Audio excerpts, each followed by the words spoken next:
this video, we're going to run through the 10 questions for GCSE relating to Set 4.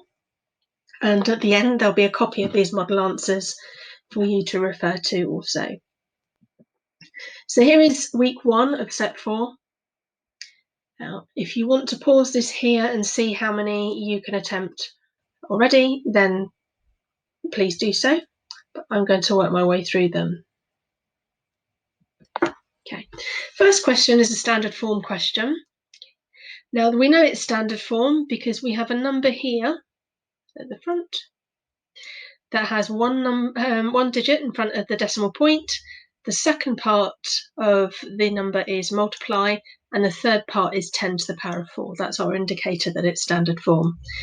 The next thing you need to consider is that these two numbers, these two standard form numbers, are being added together. And there are two different rules for standard form. If it's adding and subtracting, you have one set of rules. If you're multiplying or you're dividing standard form, you have a shortcut rule. So there's a shortcut rule for multiplying and dividing. Today we don't have that. Okay, so if we're adding or subtracting, we need to expand standard form to an ordinary number, so two ordinary numbers. Okay, it's a key rule that you need to make a note of, because if you try to shortcut with adding and subtracting, it will be wrong. So let's look at the first part of that question. So the first number we have is 2.3 times 10 to the power of 4. What that actually means is that it's 2.3 times 10 4 times.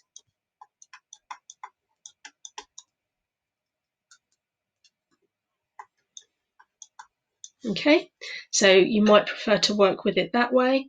There is a short way of doing it though. If you've got 2.3, timesing it by 10 to the power of 4, timesing goes to the right. So I'll move it once, twice, 3, 4 times, and my decimal point was going to actually end up over here. Now I've created arches for every movement, and if there's no number underneath, we need to fill that arch with a 0. Now be careful here, because I know students do some beautiful arches sometimes and then cram lots and lots of zeros underneath and end up with the wrong number. So just be a little bit careful that you're nice and tidy with that one. And that number then becomes 23,000, which has an invisible decimal point at the end. Okay, so now let's have a look at the second part of the question. Let's change my pen colour so that it stands out a little bit clearer. Okay, so the second part of the question, let's have a look at the 4.5 times 10 to the power of 3. So again, 4.5 times 10 to the power of 3. So that, again, if you wanted to look at it a slightly different way, is 4.5 times 10 3 times. Okay, or you can do the short version,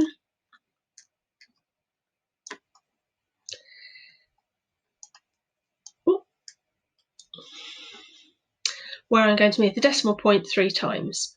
Once, twice, 3 times. So my decimal point is going to end up at the end there, and I'm going to fill my two arches in with zeros.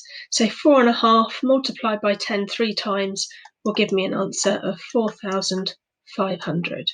Okay.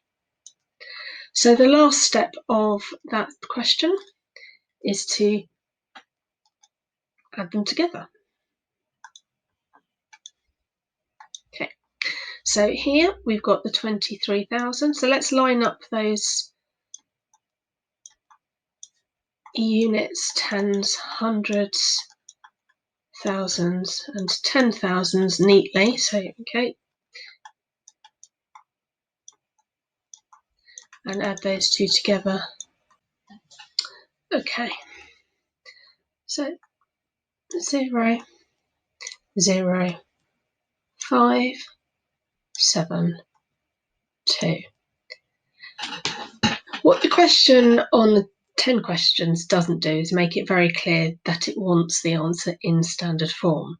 Our answer currently is in an ordinary number. In an exam, it would be very clear what their expectation was. It will tell you to leave it in standard form or ask it for an ordinary number.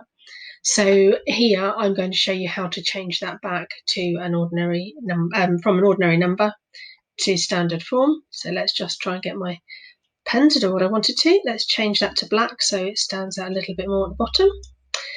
Okay, so here, let's put a little box here. Let's tidy the screen up so you can see what's happening. So 27,500 was the answer we got when we added the two ordinary numbers together. And as you can see from the top, standard form has got one part as a number at the front with one whole number before the decimal. And then it's got times 10 to the power of something. So we know that's the format it needs to be. So if we were to write this down as 2.75, then we've got the start of standard form, but they're not currently the same value. Okay, so on the whole number, 27,500, the decimal point is hiding invisibly there at the end. If we wanted the decimal to be between the 2 and the 7, we'd need to move the decimal point once, twice, 3, 4 times. So if I put times 10 to the power of 4, then what we're saying is 27,500 is the same value as 2.75 times 10 times 10 times 10 times 10. Okay. So we know that we've got it in the correct standard form. So the best way to just double check is if I times that by 10 and 10 and 10 and 10 again, do I get back to the number I started with? Yes, I do. Therefore, 4 is the correct digit. Okay. So 2.75 times 10 to the power of 4 is the answer to that question. It is an algebra question. We're being asked to expand and simplify two brackets. And just to clarify the language there, expand means multiply out, and simplify means leaving the terms in the smallest number and tidiest number possible. Okay, now just to clarify here, it's easily forgotten that when you have two brackets next to each other, what's actually missing is multiplication. They are actually being multiplied together. Multiplication in maths is a bit lazy. If it doesn't have to show itself, it won't. So what we're going to do is we're going to multiply both elements of that first bracket by both elements in that second bracket, or both terms in that first bracket by both terms in that second bracket. I will use colour so that you can identify where my workings relate to when you come back to this again later. Okay, so I'm going to start off. Some of you may have been taught FOIL at school. First, outer, inner, last. I'm essentially doing the same thing. Whether you remember it as FOIL or just remember what you're doing, it's fine, but it can be a good prompt if you need it. So the first one is the first term in the first bracket by the first term in the second bracket. And on my right here, I'm just going to show what my thinking is. You don't have to do this stage, but it can help you keep organised and follow what you're doing and check your answers. Right, so what we've got here is x times x is x squared. X squared means that there's a repeated multiplication and the x is seen twice. Okay. If you're not sure of that skill, that's something I recommend that you go back to focus on first and then come back to this question. Okay. The next one is the outer. So we go from the first one on the first bracket to the last one on the second bracket. So we're multiplying the outer two terms in the brackets. So it's x times positive 6 gives me an answer of 6x. Okay. The number always goes in front of the x.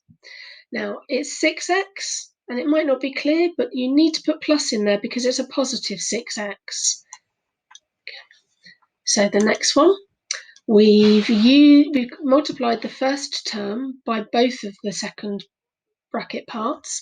So now we're going to focus on the second term, which is minus 5. So minus 5 times x, again, let's pop that note on the side, minus 5 times x Okay, if I had x times minus 5, that would simplify down to minus 5x. Okay, so pop that on here. And your last one is the minus 5 again, but this time we're timesing it by positive 6. So minus 5 times positive 6 gives me, well, 5 times 6 is 30, and it's a minus times a positive, so it's a negative 30. Yeah. So that's the first part, and that would give you your first mark in the exam. The second mark, so we've expanded it, the second mark would be relating to simplifying it. Okay, so what we're looking for are the terms that are the same. Now remember, x squared is not the same term as x. So if you have any powers, you cannot add them and simplify them to something that has purely got a simple x in it. So x squared has to stay on its own. However, positive 6x take away 5x we can do. I had 6 of them, I take away 5 of them, I end up with 1 of them. Okay, so I end up with positive 1x, and then I've got my minus 30, which is a completely separate term on its own. Numbers are a term on their own, and that's our simplified answer.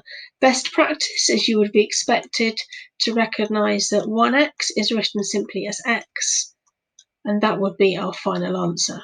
Okay. Now, it may be that you prefer to use the grid method like you do with normal multiplication, and I'll show you how that fits in with this particular question. Okay, and if you're happy with what you've seen so far, you can fast forward on to the next question. Okay, so what we're going to do is we're going to take the 2 parts from the brackets and pop them in to the grid in the same way as we would with multiplication. Okay, so we're multiplying those, and the numbers in the brackets or letters in the brackets are x, which is a number, we just don't know its value yet, and minus 5. And the other bracket is x, and I'm just going to put positive 6 because it just needs reminding sometime. Okay, right, so now what we're going to do is we're going to multiply the x times the x, so we're repeating the process we actually did on the opposite side, so that's x squared. Then we've got x times minus 5, which is minus 5x. Then we've got positive 6 times x, which is positive 6x. And 6 times minus 5, which is our minus 30. And if we were to take those 4 terms out and put them in a straight line, it would be the same as what we did on this section here on the previous example, and you would simplify it in the same way. Like this is whether you think you're likely to have 1 bracket or a 2 bracket answer. This question will be a 2 bracket answer, and this is what you would need to do to help you decide. Okay, so what we have here at the front of the equation is you have x squared. Okay, now that x squared does not have a number in front of it, or it's got an invisible 1. So if you've basically got 1x squared or x squared in it, that's one of the things you're looking for. The other part is that you have 3 parts to the equation, although that's not always the case. But the final part of the equation has only got a number. It doesn't have any letter attached to it. So that will give me an indication that we're going to end up with a double bracket answer. Okay. There are a couple of ways of doing this, and you may have been shown various ways of remembering this when you were at school. So I'll go through 2 of them, and if you have a different way and it works for you, then obviously feel free to do that. What we actually need to do is we need to find 2 numbers to go into these brackets. When we have a double bracket answer, we know that we've got an x in one bracket and an x in the other, but what we don't know is what will be the numbers in each bracket. Now these 2 numbers here, let's call them a and b, we don't yet know. A and b will add up to, from this one, they will add up to minus 4. So they will add up to this one here. If you multiply those two together, you will actually get an answer, in this case, of minus 12. So you multiply them together and you'll get minus 12. Now that in itself can be tricky to remember. What do they add up to? What do they multiply to? And people will get that muddled up. Okay. You could, if you wanted to, think of this one as being a church with a little plus at the top. Let's get that in the right place. There you go. Okay. And that would be your plus. And you could also use little rainbows on the other side. And I will explain to you why I use those. Okay, right. So I always start with the multiplication side. So here we go. We're looking for numbers on the end of each rainbow that will multiply to make minus 12. Not an easy one because we're used to working with positive numbers. So for them initially, let's pretend that that is 12 and not minus 12. So for 12, we always start with 1. 1 times 12 is 12. 2 times 6 is 12. 3 times 4 is 12. 5 does not multiply with a whole number to make 12, and then we already have 6 here in our set of numbers. Now, to make those numbers multiply to make minus 12, we need to have negatives on one part of the equation. So minus 1 times 12 will give me minus 12. But actually, 1 times minus 12 will also give me minus 12. Minus 2 times 6 will give me minus 12, but 2 times minus 6 will also give that to me. Minus 3 times 4 is minus 12, but so is 3 times minus 4.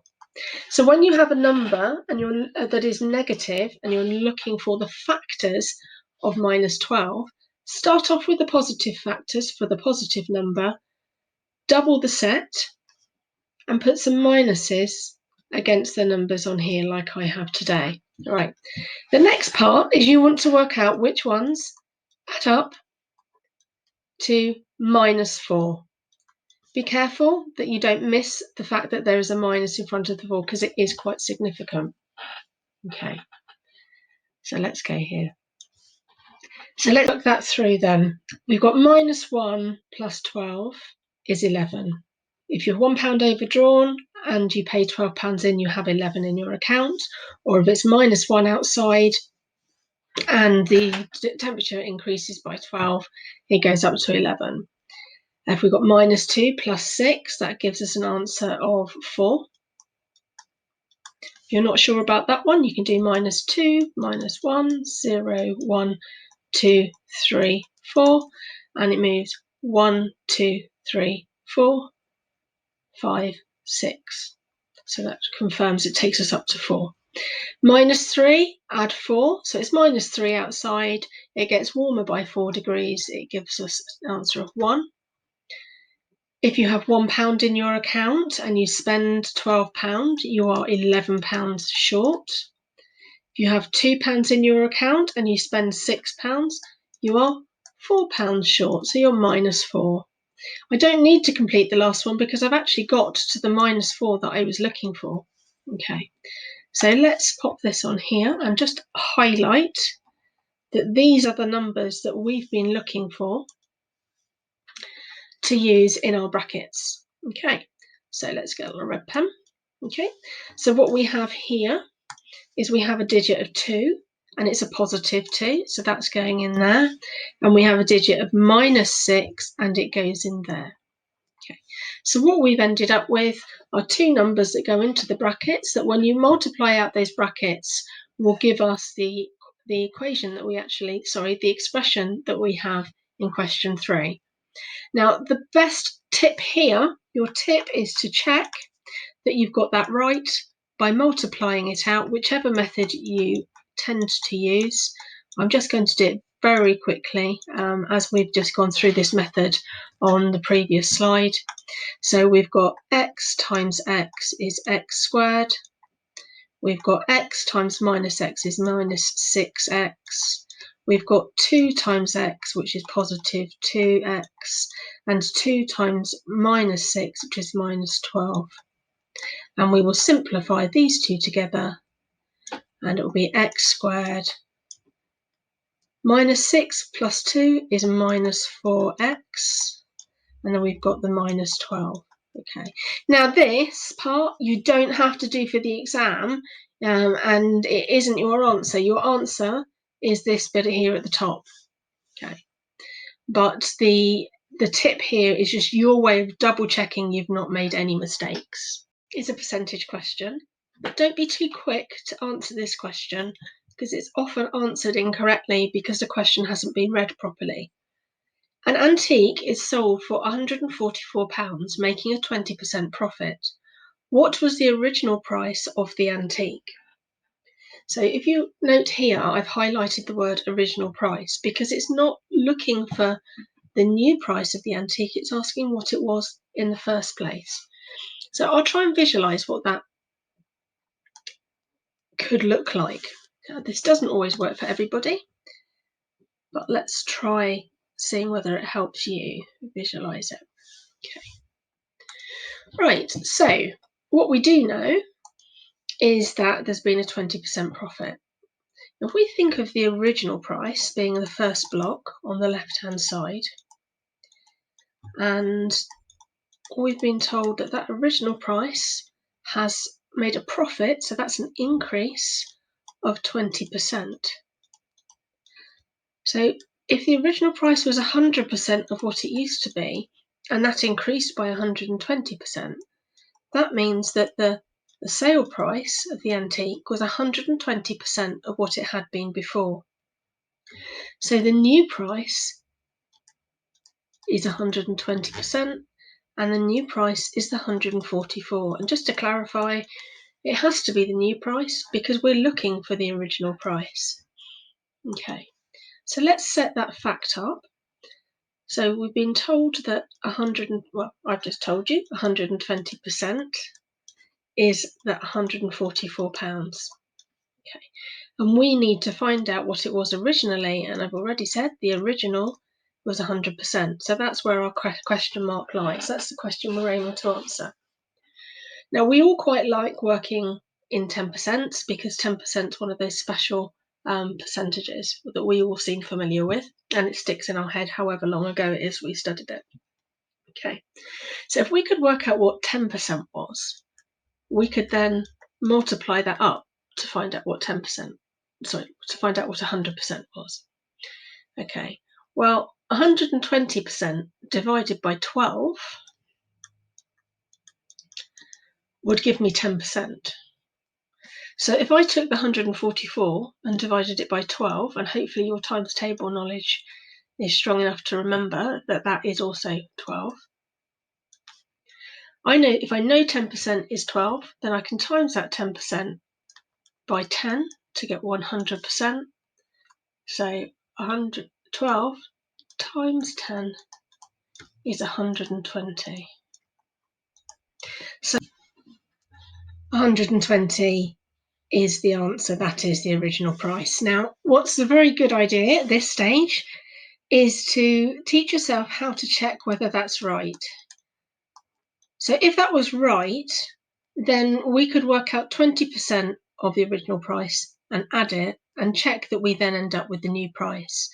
So if we were to look at 10% of the original price, so 10% of 120 is 12, then we could double that to work out that 20% is in fact 24. Okay. So if we take your original price of 120, add the £24 profit, we do indeed end up with 144, which we know is the amount that it was sold for. Question 5, a fraction question that will come up in an exam every year, so needs to be a key skill to be worked on if you're not already confident with it. So this one is where it's asking you to work out 2/3 plus 1/5. So we're looking at adding fractions. Okay, so this one is perhaps a little bit longer than multiplying or dividing. So I will take you through step by step. I'll go through the short way first, sometimes known as the butterfly method that you would have covered at school. But I will also go through a longer version that perhaps better explains why that method works. So the short version first, for those that just want a quick refresh, let's do this on the right-hand side. So we've got, change my colour pen. So we've got 2/3, and we're adding 1/5. Okay, so the first part we're going to do is we're going to multiply these two, and we're going to put that answer at the top of the fraction in brackets. Oops. Careful that you transfer your numbers across properly. Then we're going to do the addition. Then we're going to multiply those two. So that's going to be 3 times 1. And then on the bottom fraction, we're going to do the 3 times the 5. Starts to look a little bit messy, but hopefully the colours will enable you to see that a little more clearly later. Okay, so let's complete that. So 2 times 5 is 10, 3 times 1 is 3, and 3 times 5 is 15. So that would be 10 plus 3 over 15, which would be 13 over 15. Okay. The reason we couldn't do it in a short method is that the numbers on the bottom of the fractions are not the same. So the denominators are different numbers. What we would need to do if we're going to take it through a longer method is we'd need to change those two numbers so that they are matching. So this is where we look to create equivalent fractions. So if I write both fractions here, but work one above the other, we're looking to convert them to an equivalent fraction that has the same denominator for both fractions. The equivalent fraction means that it has the same numerical value. And we'll just double check that in a moment, and I'll show you how you can do that.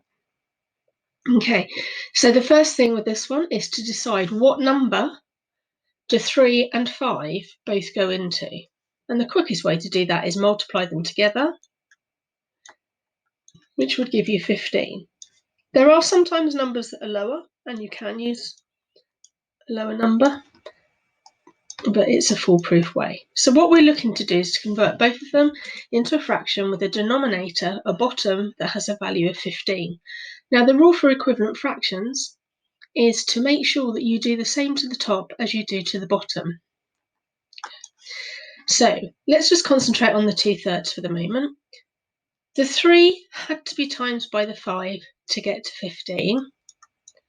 Therefore, I need to do the same to the top as I did to the bottom. So 2 times 5 gives me a value of 10. So now let's look at the 5th. The 5 had to be times by 3 in this case to get to 15. So I need to do the same to the top. So I times the top by 3 and I get a value of 3. Okay. Now if I did, just to prove that they are the same value, if I did 10 divided by 15, I would get a decimal answer in my calculator that is exactly the same as 2 divided by 3. Both of those actually has a value of 0.6 recurring. Okay. That's why we know that they are the same value, but they look completely different. And the reason we've been able to get to that is because we applied the same multiplication rule to the bottom as we did to the top. Okay. Now let's use that to finish the question. So the top one is now not 2/3, it's now 10/15, and the bottom one is not 1/5 anymore, it's now 3/15. And you can add those together. If I've got 10 lots of 15ths and I've got 3 lots of 15ths and I add them together, I've got 13/15ths, which agrees with the answer I have on the right hand side. So feel free to use whichever method works for you.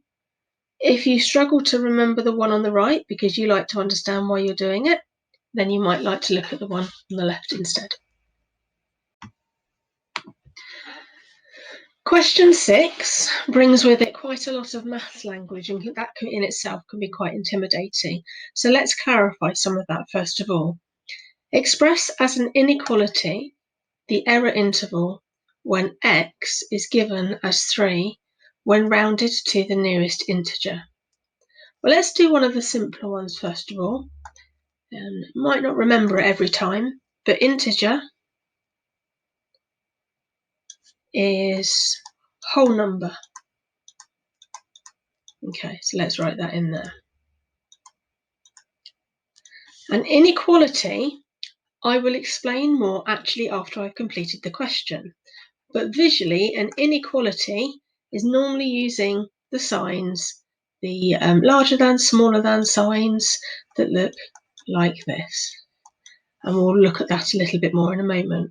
Okay, and the error interval is actually what we're trying to do. So I'm going to walk through it mechanically. I'm going to show you how to do it, and then I'm going to use that answer to explain why we've done it. Okay, so when x is given as 3, so I'm going to write the 3 here at the moment, and we know that that is what we're told is x. Right, so here's the example. If you were given a piece of pipe and you were told that it had been rounded to 3 in length, we know that when something is rounded, it can actually be a little bit bigger or a little bit smaller. So we're going to actually work out how small it can possibly be or how big it can possibly be. Now here it tells us that it's been rounded to the nearest integer, which I said is the nearest whole number. So your next trick is to go down to the next whole number, which is 2, and to go up to the next whole number, which is 4. Okay, so at some point between these numbers, if you go between 2 and 3, at some point we would round down to number 2, and some point we would round up to number 3. So that's the principle of what we're looking for here. So what we're now going to have a look at is we're actually going to look at the midpoint between the two, because that's the point that that decision gets made. Okay. So the point between 2 and 3 is 2.5, and the point between 3 and 4 is 3.5. Okay. Anything less than 2.5 would get rounded to 2. Anything bigger than 3.5 would get rounded to 4. So now we need to decide how we express that to show that. Okay.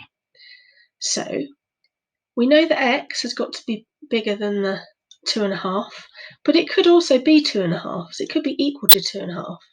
If it was 2.5 and we had to round it to the nearest whole number, we would be rounding it up to 3. Well, we know x has to be less than 3.5 because 3.5 would round up to 4. It couldn't be equal to 3.5 because, as I just said, that would round up to 4. Express as an inequality, which is the format we have here, the error interval when x is given as 3 when rounded to the nearest integer. In English, we have shown the smallest number that could be rounded to 3 and the highest number that could be rounded to 3. Less than 3.5 is the highest, so it could be 3.4999, and it could be 2.5. X squared minus 5x equals 0. There are two strategies that you can use with a question like this. It is a higher level thinking question in terms of the main strategy I'll go through in just a moment. But if you look at a question like that and you're really not sure what to do, I would work your way through potential values. So a little bit of trial and error. Okay. So I would substitute some different values in. So if I said that x was 0, I would put that into the equation up here. So that would be 0 squared, take away 5, lots of 0. And we want to see whether or not it is equal to 0. Okay, so that would be 0, take away 0 is in fact 0. So that's a definite yes. So we have a value there. Okay, just to show you a different value, so you could see what would happen if it was wrong. We put the 1 in here, and 5 lots of 1, and we want to know if it is equal to 0. 1 squared, 1 times 1 is 1. Take away 5, which equals 1 take away 5 is -4, which does not equal 0. Okay. So that way you might be able to pick yourself up some mark away for the moment. There we are, pop it on the left-hand side there. Okay, so when we have an equation that is equal to 0 like that, and we're being asked to solve it, let's write that out by hand here. There are a couple of things to do first. One is initially to factorise, to see whether or not that helps you solve the question. Okay, now x squared is x times x. So that can be divided by x, and 5x is 5 times x. So that can also be divided by x. There isn't a number on the left-hand side, so we are simply going to factorise out, divide out the x, and we're going to work out what's left in the bracket. So x times x makes x squared, and x times -5 makes 5x minus 5x. And we know that x squared take away 5x equals 0, so therefore x, open bracket, x minus 5, close bracket, is also equal to 0, so the equivalent. Okay, so what we have here, we've got two parts to the equation. Now x is being times by something inside the bracket. So what we have is either this one has to be equal to 0, or the combination of these needs to be equal to 0. The reason being, to have two numbers multiply to result in a 0 answer, one of them has to be 0. So for example, if I had 1 times 0, that would be 0. If I had 0 times 5, that would be 0. But if there was a number bigger than 0 on either part of that equation, the answer here would not be 0. So that's the assumed knowledge that they will be expecting you to realise at this point, but it is a higher level thinking question. Okay, so we know that x could equal 0, and actually we worked that one out by trial and error just now. But what we didn't realise earlier on is that there might be a second value. So x take away 5 could also be 0. So it could be an OR. So x take away 5 could also be equal to 0. Okay, and if we rearrange that, if I add 5 to both sides, that cancels out my -5 here. So x equals 5. Okay, so x has two possible values. If we went back to our trial and error and we put that 5 in there, let's prove that that is actually the case. So if x equals 5, put 5 in, so we had 5 squared, take away 5 lots of 5. Does that equal 0? 5 squared is 5 times 5, which is 25. Take away 5 times 5, which is 25, which indeed is 0. Okay, so basically there are two answers to that question.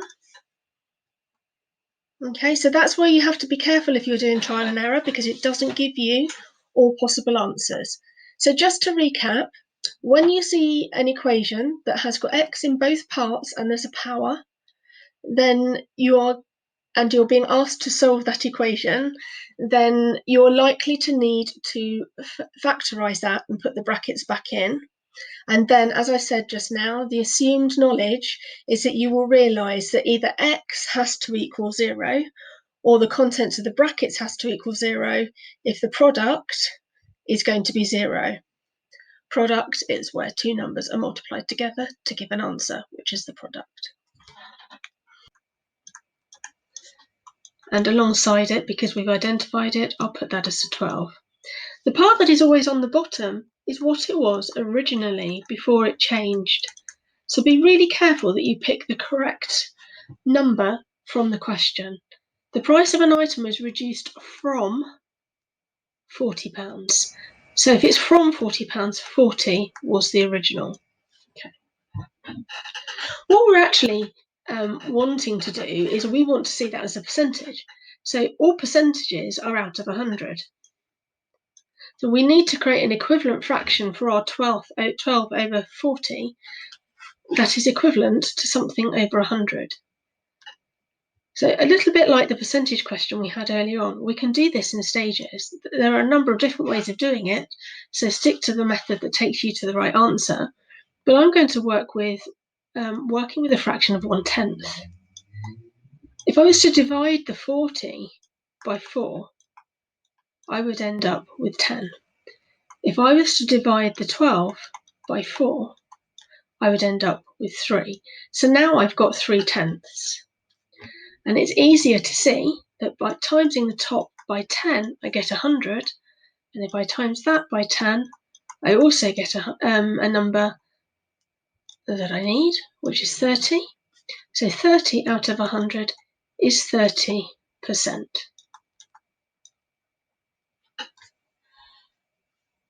And if you want to double check whether that's right,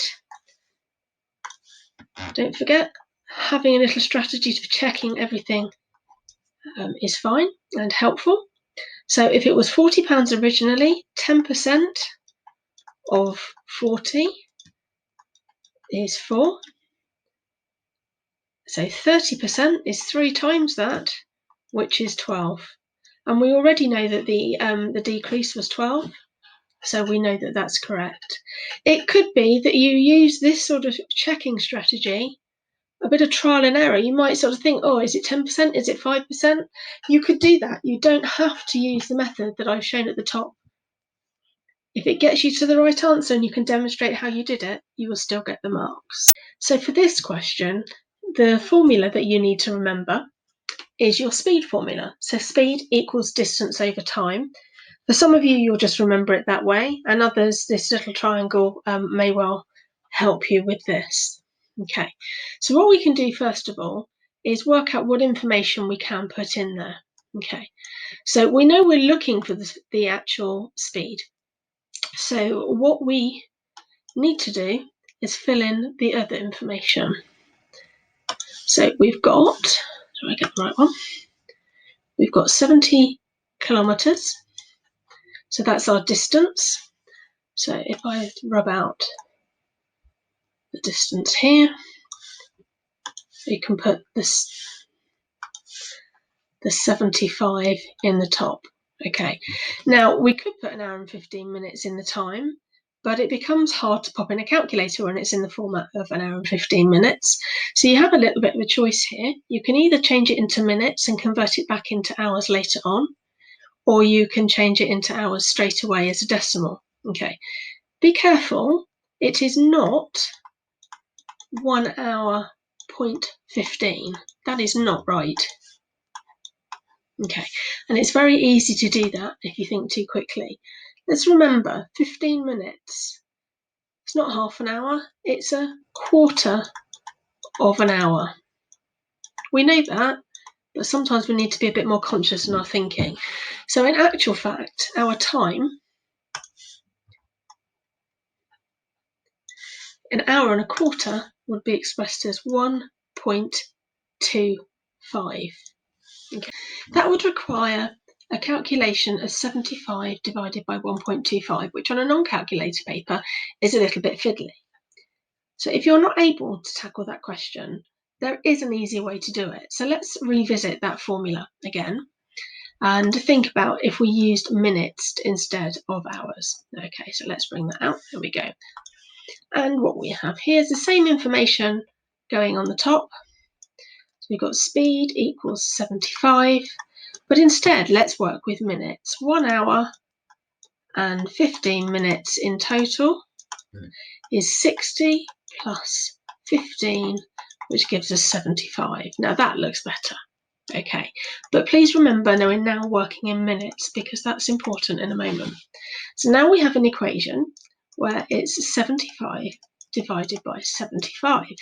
That's much easier to do on a non-calculator paper, and that gives you an answer of 1. So that tells you the speed is 1 kilometre per minute.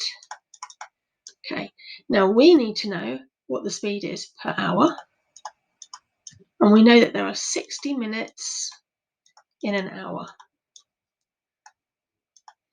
So if we times that by 60, it's 60 kilometres per hour. Okay, so if you get partway through a question and it looks a bit complicated, take a step back and think about whether there is an alternative way of doing it. Okay. Question 10, sketch the graph of y equals minus x. Okay, the key word here is sketch. They're not looking for an accurate 100% plotted graph. They're looking for an indication that you know what the shape of the graph is. Okay. Now, that said, it might be helpful to give yourself some values to work with. If you can't picture what the graph looks like, then this is a really useful way of doing it. So if you were fully plotting a graph in the exam, you would be setting yourself up a little table like this, or they might provide you one.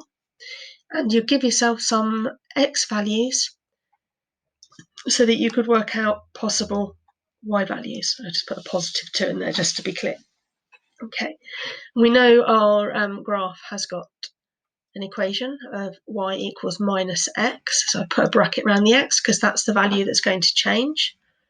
Okay, so if you can see here, I've just picked 3 values, which would enable me to sort of work out a straight line. Okay, 2 values will give you a straight line, but it could be the wrong direction.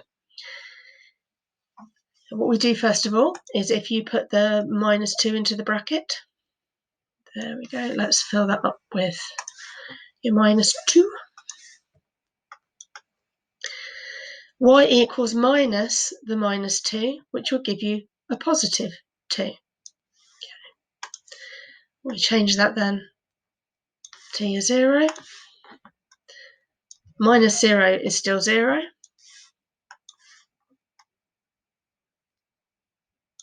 And the last one is minus the value of positive 2, which will give you minus 2. Okay, so that gives you some coordinates of minus 2, 2, 0, and 2, and minus 2. So we obviously don't have a scale on my little sketch graph here, but we could sort of get a vague idea of where it might be. So if I was to say minus 2 on the x was a positive 2 on the y, be there, and the 0 would be there. We're starting to get a direction. Okay, there we are. So it's actually a straight line that goes downhill. Okay, and my plotting was only an estimation, so that would be fine. And the key point here, you've got negative gradient. So you should know, looking at that your graph going from left to right will go downhill. And if you knew that y equals x goes uphill in the opposite way, then you might be able to work that one out for yourself.